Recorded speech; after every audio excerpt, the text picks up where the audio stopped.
सभी को नमस्कार। इस सेशन में आप सभी का हार्दिक स्वागत है। आज हम हिंदी का क्वेश्चन पेपर डिस्कस करेंगे। 26 दिसंबर 2017 का सेकंड शिफ्ट का क्वेश्चन पेपर सॉल्व करने वाले हैं। तो चलिए स्टार्ट करते हैं।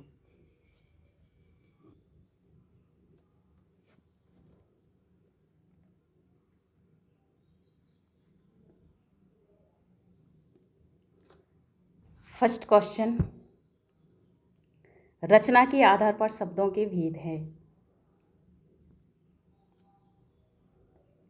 रचना के आधार पर शब्द कितने प्रकार के होते हैं? 3 प्रकार के होते हैं।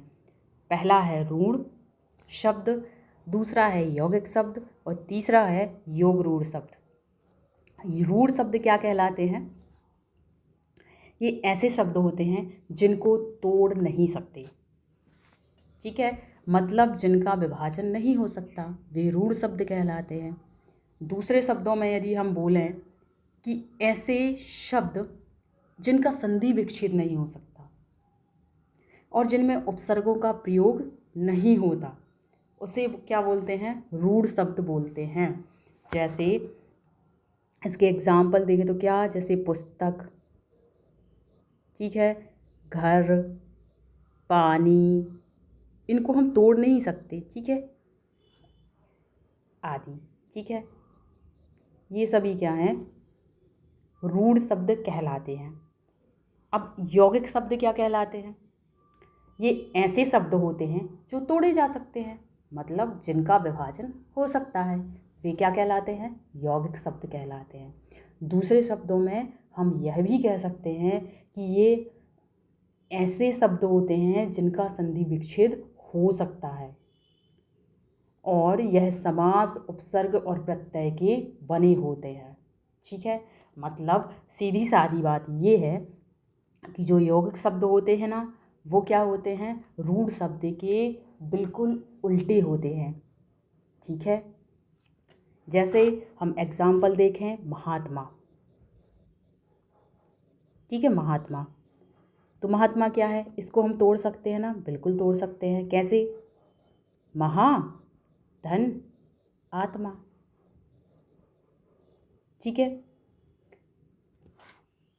जैसे हमने बोला सदैव, इसको तोड़ सकते हैं, बिल्कुल तोड़ सकते हैं। क्या आ जाएगा? सदा धन एव। अच्छा, एक है स्वागत, ठीक है, स्वागत है, स्वागत का क्या होगा? सु धन आगत, स्वागत, ठीक है जी। तो यहाँ पे क्या है? अच्छा,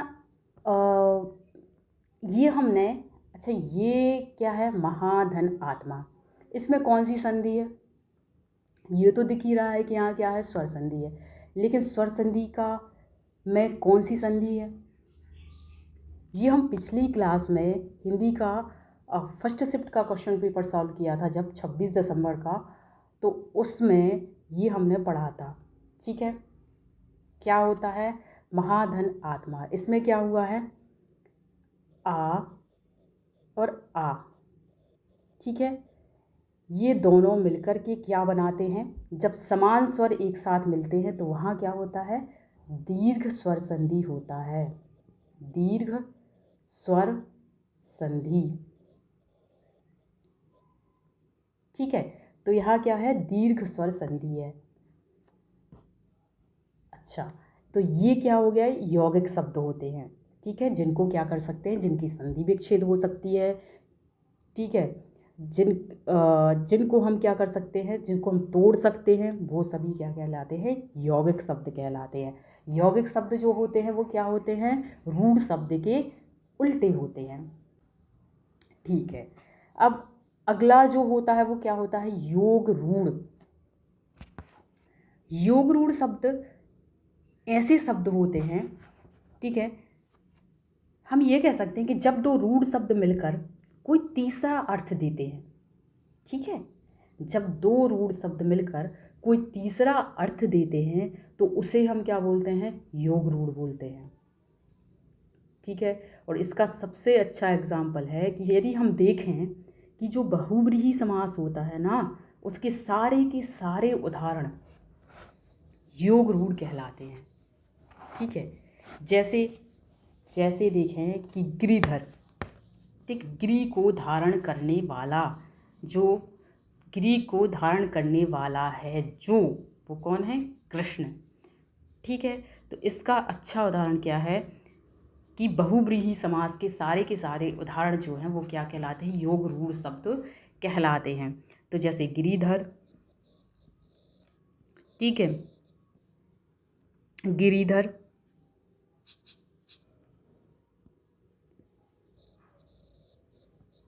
और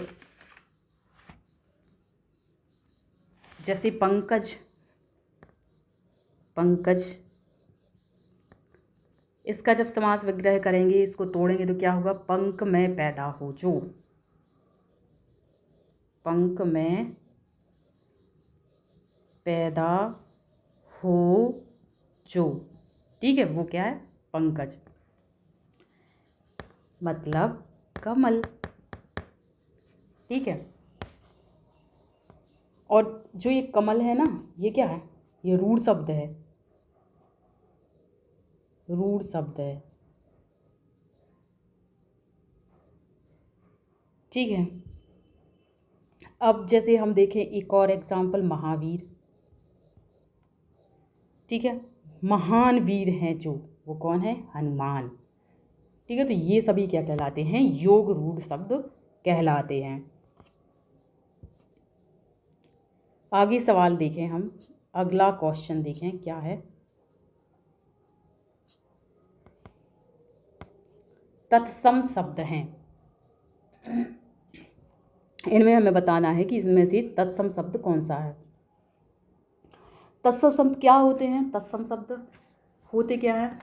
ऐसे शब्द होते हैं जो संस्कृत के शब्दों से सीधे प्रयोग किए जाते हैं, तत्सम शब्द कहलाते हैं। जैसे पुत्र, पुत्र, अग्नि, ठीक है, अग्नि, सूर्य, ये सभी क्या हैं? तत्सम शब्द कहलाते हैं। तो यहाँ पे तत्सम शब्द कौन सा है? यहाँ पे मुद्रा जो है तत्सम शब्द है। यदि हम घी की बात करें कि घी क्या है, तो घी का तत्सम क्या होगा? घृत होगा, घृत। ठीक है, अटारी, अटारी का क्या होगा तत्सम शब्द? अट्टालिका। ठीक है, और गांव का तत्सम सबको पता है क्या होता है? ग्राम। ठीक है, तो ये सभी क्या कहलाते हैं? तत्सम शब्द कहलाते हैं। नेक्स्ट क्वेश्चन क्या है? विदेशी शब्द नहीं है। ठीक है, विदेशी शब्द नहीं है। विदेशी शब्द क्या होते हैं? ऐसे शब्द जो विदेशी मूल के हैं और प्रचलित हो गए हैं, ठीक है, तो वो क्या कहलाते हैं? विदेशी शब्द कहलाते हैं। जैसे बोला हमने कि हॉस्पिटल, ठीक है, क्रिकेट, ठीक है, डॉक्टर, ये सभी क्या कहलाते हैं? विदेशी शब्द कहलाते हैं। अब हम ये तो नहीं बोलते ना कि हम चिकित्सक के यहाँ चलते हैं, ऐसा तो बोलते नहीं हैं। क्या बोलते हैं? डॉक्टर के पास चलते हैं। ठीक है, तो ये एकदम प्रचलित हो चुके हैं। ठीक है, अब चिकित्सक शब्द का कोई उपयोग ही नहीं करता, सभी लोग क्या बोलते हैं? डॉक्टर। तो ये सभी क्या कहलाते हैं? विदेशी शब्द कहलाते हैं। अब यहाँ पे पूछा है कि विदेशी शब्द नहीं है। ठीक है, तो दर्पण जो है ये क्या है? विदेशी शब्द नहीं है। यदि हम बात करें कर्फ्यू की, तो ये कौन सा शब्द हो गया? फारसी हो गया। बाल्टी, ये भी फारसी शब्द है। अच्छा, अब ये रेल यात्री, ये रेल यात्री कौन सा शब्द है? ये क्या है? ये कहलाते हैं संकर शब्द। ठीक है, ये क्या हुआ है? रेल यात्री।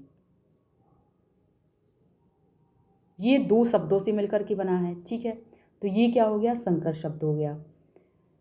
तो इसमें हमारा राइट आंसर क्या हो गया? दर्पण। अच्छा जी, संकर शब्द क्या होते हैं?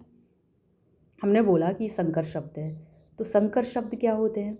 संकर शब्द ऐसे शब्द होते हैं जो दो अलग अलग भाषाओं से मिलकर बने होते हैं। ठीक है, संकर शब्द ऐसे शब्द जो दो अलग अलग भाषाओं से मिलकर बने होते हैं। ठीक है, उन्हें क्या बोलते हैं? संकर शब्द कहते हैं। और जैसे अब हम बोलें, हमने बोला सिनेमा घर, क्या? सिनेमा घर। ठीक है, तो इसमें जो सिनेमा है ना और घर है, सिनेमा कौन सा शब्द है? सिनेमा की बात करें, ये अंग्रेजी शब्द है। ठीक है, और ये क्या है? हिंदी शब्द है, घर। ठीक है, अच्छा एक और है टिकट घर। टिकट घर, इसमें भी यही बात है। ये कौन सा है? ये दो भाषाओं से मिलकर बना है, ये भी दो भाषाओं से मिलकर बना है। ये अंग्रेजी, टिकट क्या है? अंग्रेजी। और ये क्या हो गया? हिंदी। अच्छा, पुलिस चौकी, पुलिस चौकी, ये शब्द भी क्या है? दो शब्दों से मिलकर बना है। ठीक है, ये जो है पुलिस, ये क्या है? अंग्रेजी शब्द है। और ये क्या है? चौकी, हिंदी शब्द है। तो ऐसे शब्द जो दो अलग अलग भाषाओं से मिलकर बने होते हैं वो क्या कहलाते हैं? संकर शब्द कहलाते हैं। ठीक है, नेक्स्ट क्वेश्चन है, मंच पर अभिनय करने वाला पात्र कहलाता है। मंच पर अभिनय करने वाला पात्र क्या कहलाता है?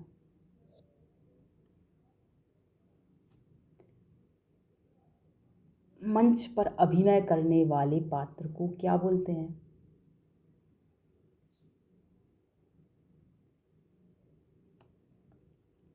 अभिनेता। ठीक है, मंच पर अभिनय करने वाला पात्र अभिनेता कहलाता है।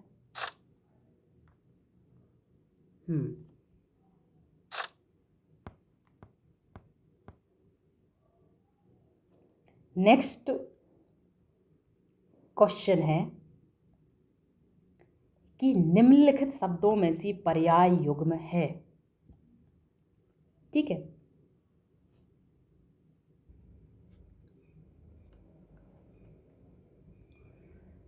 तो ये क्वेश्चन क्या है कि पर्याय युग्म क्या है। ठीक है, निम्नलिखित शब्दों में से पर्याय युग्म क्या है? पर्याय युग्म मतलब ऐसा युग्म होता है जहाँ दोनों शब्द का अर्थ एक सा होता है। ठीक है, ऐसा युग्म जहाँ दो शब्द होते हैं तो दोनों शब्दों का अर्थ जो है एक सा होता है। ठीक है, जैसे हमने बोला हंसी खुशी। ठीक है, हंसी खुशी, भाई हंसी है तो खुशी है। ठीक है, अब हो गया पूजा पाठ। ठीक है, अच्छा शादी ब्याह, ऐसा बोलते हैं ना, शादी ब्याह। और सीधा सादा, सीधा साधा, तो ये सभी क्या कहलाते हैं? पर्याय युग्म कहलाते हैं। तो यहाँ पे पर्याय युग्म क्या रहेगा? ये नहीं, ये नहीं, ये नहीं, बड़े ही बूढ़े। ठीक है, तो इसका राइट आंसर क्या है? चौथा ऑप्शन। अब है सरस्वती का पर्यायवाची निम्न में से कौन सा? सरस्वती का पर्यायवाची निम्न में से कौन सा है? तो सरस्वती के पर्यायवाची कौन कौन से हैं? एक बार देखते हैं। शारदा, ठीक है, शारदा बोलते हैं। भारती, ठीक है, भारती। और वीणा पाणी, वीणा पाणी। ठीक है, विमला, विमला। और वागीश, ठीक है, वागीश। और वागेश्वरी भी बोलते हैं, वागेश्वरी। ठीक है, गिरा, महाश्वेता।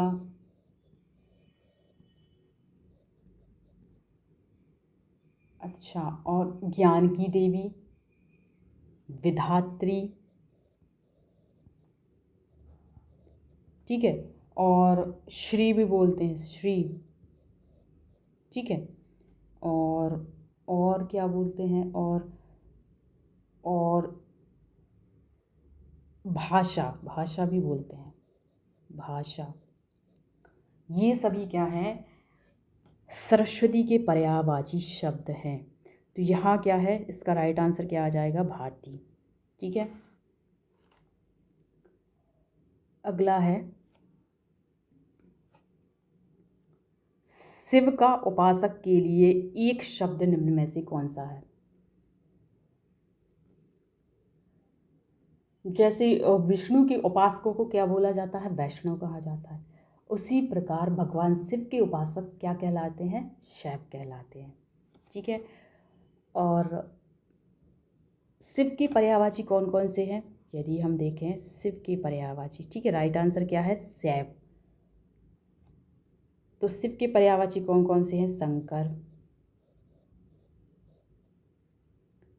चंद्रशेखर, चंद्रशेखर बोलते हैं भगवान शिव जी को, और महेश्वर। जब भगवान शिव क्रोधित होते हैं तो वो तांडव करते हैं, तो ऐसे रूप को उनको क्या बोला जाता है, महेश्वर, और बोला जाता है महादेव, देवों के देव महादेव, क्योंकि सभी देवता उनकी क्या करते हैं, पूजा करते हैं, इसलिए उनको क्या बोला जाता है, महादेव भी बोला जाता है।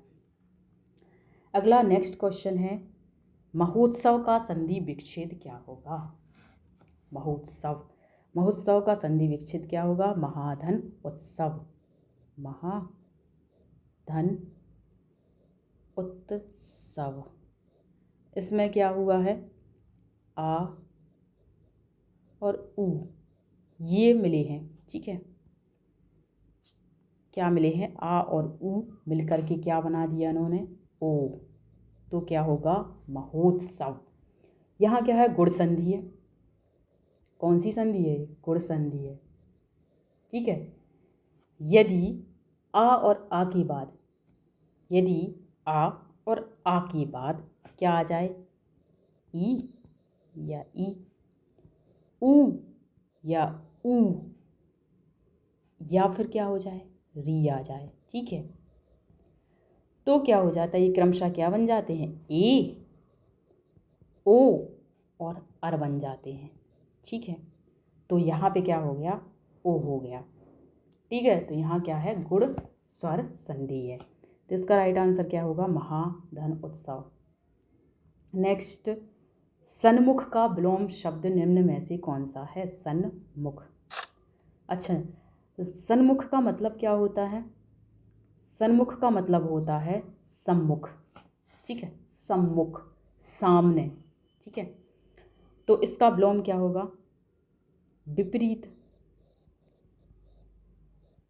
उल्टा। ठीक है, विमुख, ये सभी इसके क्या होंगे, विलोम शब्द होंगे। ठीक है, तो राइट आंसर क्या आ जाएगा, विमुख। नेक्स्ट, भर उपसर्ग से बना शब्द निम्न में से कौन सा है, भर उपसर्ग से।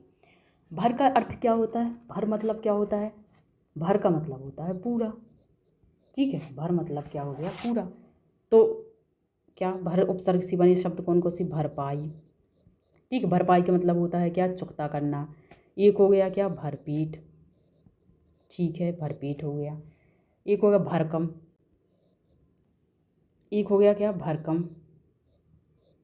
भरकम का क्या होता है, पूरी क्षमता से। भरकम का मतलब क्या होता है, अरे भरपूर का मतलब होता है पूरी क्षमता से भाई। भरपूर का मतलब क्या होता है, पूरी क्षमता से। भरकम का मतलब क्या होता है, मोटा ताज़ा। ठीक है, क्या होता है, मोटा ताज़ा। और भरमार, ठीक है, और भी शब्द हैं जैसे भरमार, किसी चीज़ की अधिकता। ठीक है, भंडार किसी चीज़ की। तो और एक और होता है भरतार, बहुत से होते हैं भरतार। भरतार का मतलब क्या हो जाएगा, पति, स्वामी। ठीक है, तो ये सभी क्या हैं, भर उपसर्ग से बने शब्द हैं। ठीक है, तो इसका राइट आंसर क्या है, भरपूर, मतलब पूरी क्षमता से। प्रत्यक्ष शब्द में निम्न में से कौन सा समास है। प्रत्यक्ष में अव्ययभाव समास है। ठीक है, जिस समास का पहला पद क्या होता है, अव्यय होता है, उसे अव्ययभाव समास कहते हैं। अब बात आती है कि अव्यय का मतलब क्या होता है। यदि हम अव्यय शब्द का मतलब देखें तो ऐसे शब्द होते हैं जो समस्त लिंगों में, समस्त कारकों में, सारे पुरुषों में, सारे वचनों में अर्थात सदैव एक समान रहते हैं। ठीक है, वो क्या कहलाते हैं, अव्यय कहलाते हैं। ठीक है, अव्यय शब्द कहलाते हैं। यदि हम प्रत्यक्ष शब्द में देखें तो क्या है, दो शब्द हैं, प्रति धन अक्ष। ठीक है, प्रति क्या है, अव्यय है, और ये क्या है, इसका मतलब क्या होता है, आँखें। अच्छा, यदि हम इसका विग्रह करेंगे तो क्या होगा, यदि हम इसका समास विग्रह करेंगे तो क्या होगा, आँखों के सामने।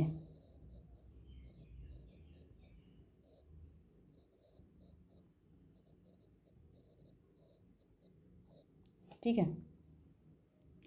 नेक्स्ट, ब्रज का शुद्ध रूप निम्न में से कौन सा है। ब्रज का शुद्ध रूप होता है ब्रज। ठीक है, इसका मतलब होता है रेसिडेंस ऑफ लॉर्ड कृष्णा, मतलब भगवान कृष्ण का निवास स्थान। ठीक है, और कौन कौन से हैं, जैसे हम देखें ब्रज, मथुरा और वृंदावन के आसपास का क्षेत्र। ठीक है, क्या है, मथुरा और वृंदावन के आसपास का क्षेत्र क्या कहलाता है, ब्रज। ठीक है, तो ब्रज का स्वरूप क्या है, इसका आंसर ब्रज।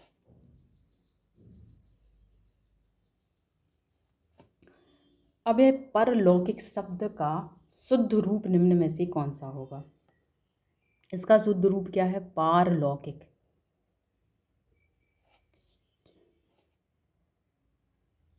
एक मिनट,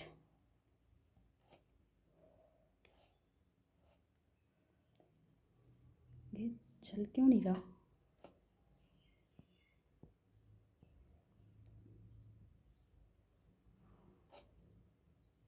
परलौकिक, परलौकिक का पारलौकिक, एक सेकंड।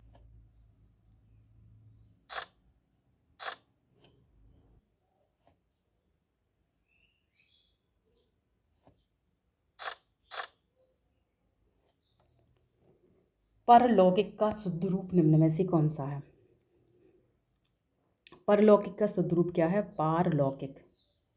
ठीक है, पारलौकिक जो लौकिकता से परे हो। ठीक है, परलोक संबंधी, विलक्षण, असाधारण। ठीक है, तो यहाँ पे सही तो आंसर क्या है कि पारलौकिक इसका शुद्ध रूप है, जिसका मतलब होता है लौकिकता से परे। ठीक है, नेक्स्ट,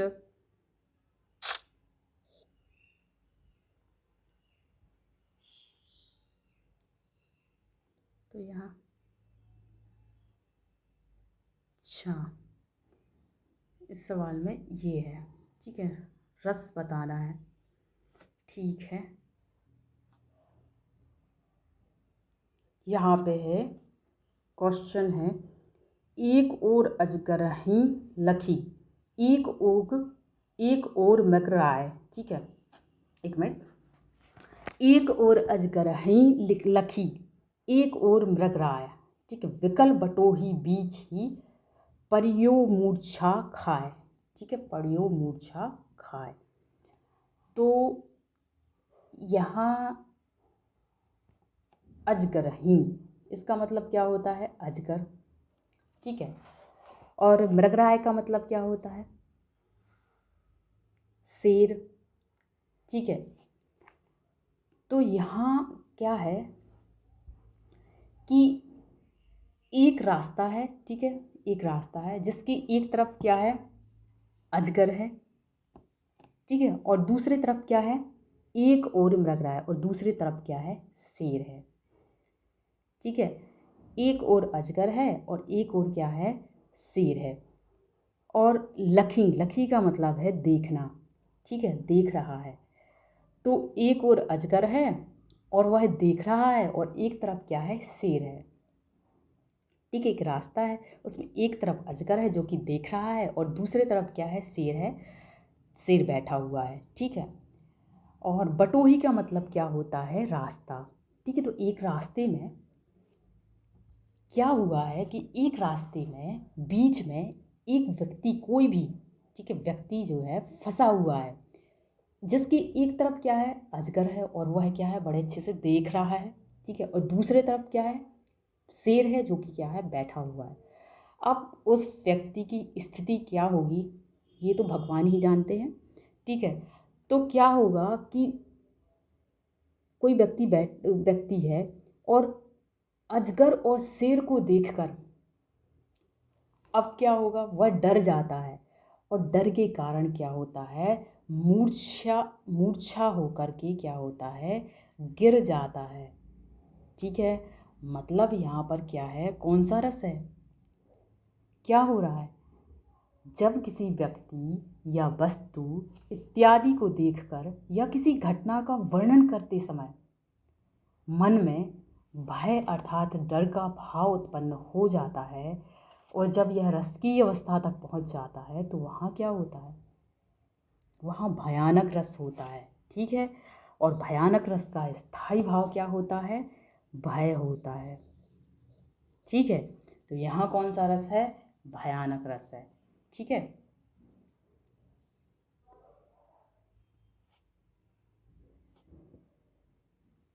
नेक्स्ट क्वेश्चन, सुबरण को ढूंढत फिरत कवि व्यभिचारी चोर, ठीक है। में कौन सा अलंकार है, सही विकल्पों को चुनिए। सुबरण, सुबरण शब्द का प्रयोग यहाँ पे क्या हुआ है, एक बार हुआ है, ठीक है। और इस सुबरण शब्द का प्रयोग एक बार हुआ है, लेकिन इसके अर्थ एक से अधिक हैं, ठीक है। यहाँ पर क्या हुआ है कि सुबरण शब्द जो है एक ही बार आया है, ठीक है, लेकिन इसके अर्थ एक से अधिक है, ठीक है। यहाँ पे सुबरण शब्द के तीन अर्थ हैं, ठीक है। कितने अर्थ हैं, तीन अर्थ हैं।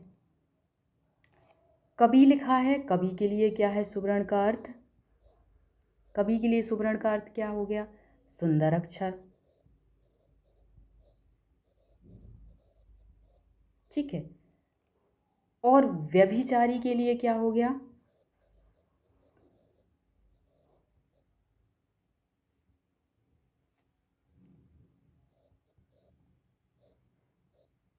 व्यभिचारी के लिए क्या हो गया, सुवर्ण का अर्थ होता है सुंदर स्त्री,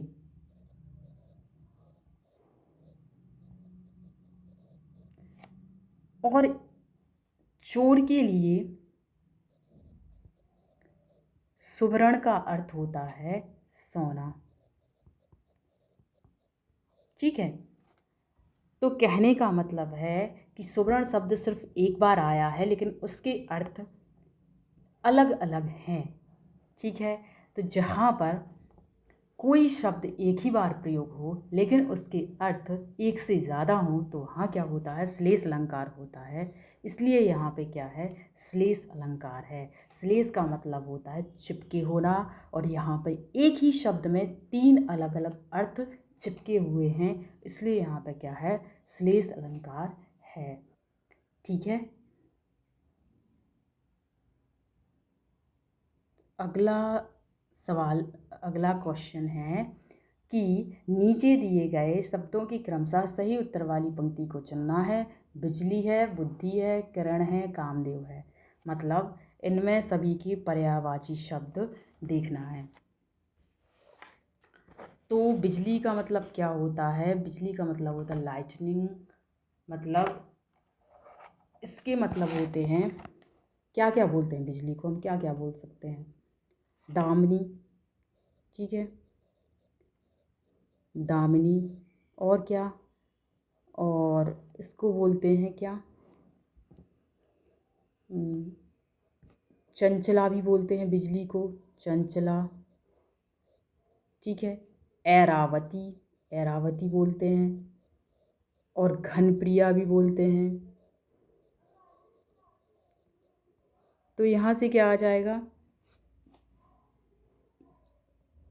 दामिनी पहला, ठीक है, पहला क्या आ जाएगा, दामिनी।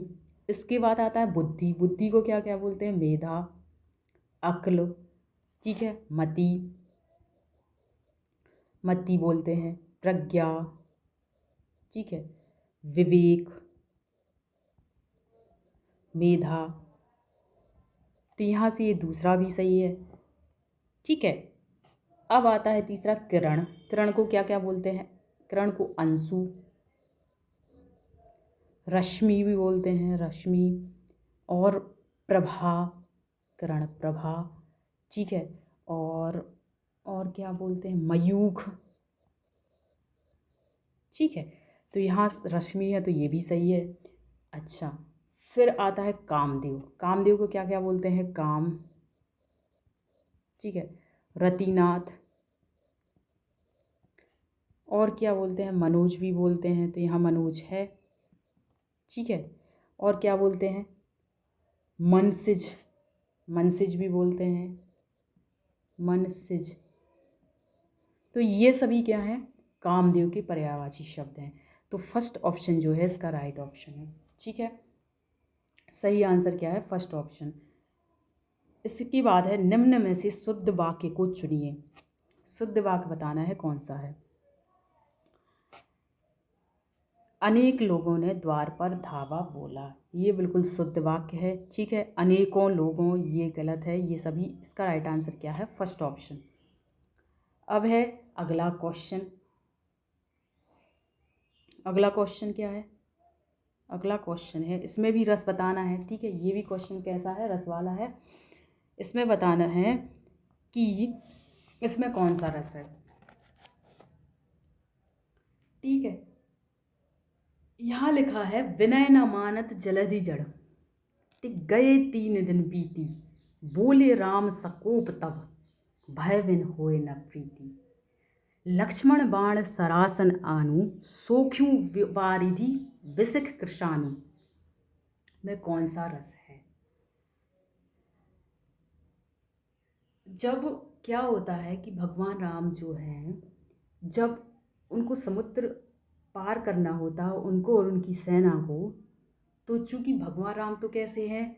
मर्यादा पुरुषोत्तम हैं, इसलिए वो समुद्र से हाथ जोड़कर विनती करते हैं, आराधना करते हैं, उनकी उपासना करते हैं कि मुझे, हे महासागर, मुझे रास्ता दे दो। लेकिन समुद्र का जो भी हो, मतलब जो भी स्थिति हो, जो भी मजबूरी हो, जो भी हाल हो, वो रास्ता नहीं दे पाता, ठीक है। वो रास्ता नहीं दे पाया। तब क्या होता है? तो जब आराधना करते करते, पूजा करते करते भगवान राम जी को 3 दिन बीत गए, तो भगवान श्री राम क्रोधित होकर, ठीक है, कहते हैं कि बिना भय के प्रीति नहीं होती, ठीक है। और भगवान राम महासागर से कहते हैं कि पहली बार मैंने अपने अधिकार से कुछ मांगा, कुछ आशा रखकर तुम्हारी उपासना की। 3 दिन से, ठीक है, 3 दिन से गए, 3 दिन बीती, 3 दिन से विधिवत पूजन करने के बाद भी तुम केवल अहंकार ही दिखा रहे हो, ठीक है। ऐसा भगवान राम बोलते हैं, ऐसा बोलते हैं भगवान जी, ठीक है। तो वो बोलते हैं कि तुम राम की विनम्रता को, उसकी असमर्थता जानकर जड़ बने हुए हो, जलधि जड़, ठीक है। विनय न मानत जलधि जड़, जड़ बने हुए हो, ठीक है। आगे बोलते हैं, क्रोधित होकर भगवान जी बोलते हैं, जैसे मूर्खों के सामने विनय दिखाना और कुटिल के साथ प्रीति करना व्यर्थ होता है, ठीक है। जिस प्रकार मोह ममता में फंसे हुए को ज्ञान का उपदेश देना विफल होता है, उसी प्रकार तुम जैसे अहंकारी के सामने राम की विनय और पूजा का कोई मोल नहीं है। भगवान बहुत गुस्सा हो जाते हैं और फिर बाद में वो बोलते हैं कि हे लक्ष्मण, धनुष बाण लाओ, अब मैं ब्रह्मास्त्र का संधान करके इस समुद्र को पाताल तक सोख दूंगा, ठीक है। सोखूं वारधि लक्ष्मण बाण सरासन आनू, ठीक है। उन्होंने बोला, हे लक्ष्मण, तुम बाण को ले आओ, धनुष बाण को लाओ, अब मैं ब्रह्मास्त्र का संधान करके इस समुद्र को पाताल तक सोख दूंगा। और अब जल के स्थान पर क्या होगा, केवल रेत ही रेत रह जाएगी। इतना क्रोध भगवान जी को आ गया था। ठीक है, तो यहाँ पे क्या है,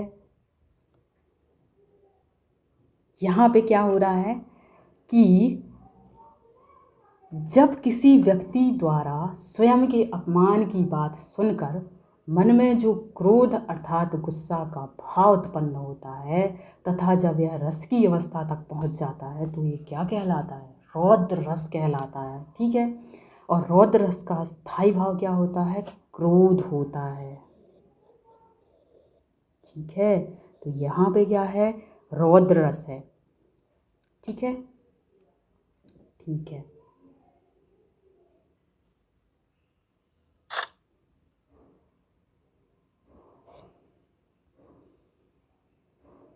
तो अगला क्वेश्चन है कि दस्तावेज शब्द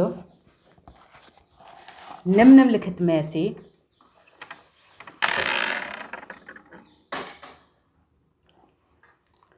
दस्तावेज शब्द निम्नलिखित में से किसकी शब्दावली है।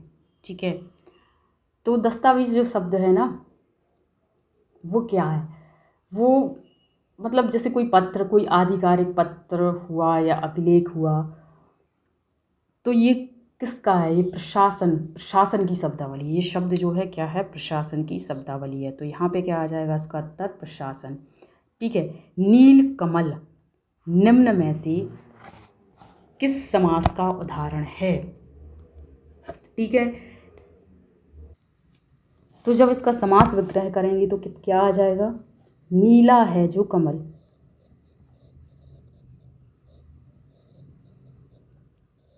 जो कमल। ठीक है, नीला है जो कमल। तो यहाँ पे कर्मधारय समास है। ठीक है, और कर्मधारय समास जहाँ पर है जो, ठीक है, रूपी के समान ये सारे शब्द आते हैं, वहाँ क्या होता है, कर्मधारय समास होता है।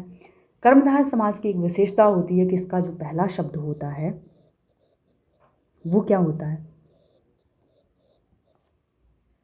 पहला शब्द विशेषण होता है। ठीक है, और जो दूसरा शब्द है वो क्या होता है,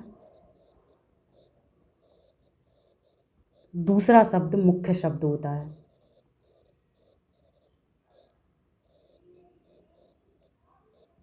ठीक है, तो कर्मधारय समास में है जो, रूपी के समान ये शब्द आते हैं, और यहाँ पे पहला शब्द जो होता है वो क्या होता है, विशेषण होता है, और जो दूसरा शब्द होता है वो मुख्य शब्द होता है। जैसे एक एग्जाम्पल है इसी के जैसा कि पीताम्बर। ठीक है, पीला है जो अंबर, इसका क्या आ जाता समास विग्रह, पीला है जो अंबर। ठीक है, तो ये पीला क्या है, विशेषण है, तो यहाँ भी क्या है, कर्मधारय समास है। तो इसका राइट आंसर क्या होगा, कर्मधारय समास। ठीक है, यदि आप लोगों को ये वीडियो पसंद आया हो तो लाइक ज़रूर करें। ठीक है, शेयर करें, और चैनल को अभी तक सब्सक्राइब नहीं किया है तो चैनल को ज़रूर सब्सक्राइब करें। मिलते हैं, तो फिर मिलते हैं अगले वीडियो में। ठीक है, थैंक यू सो मच।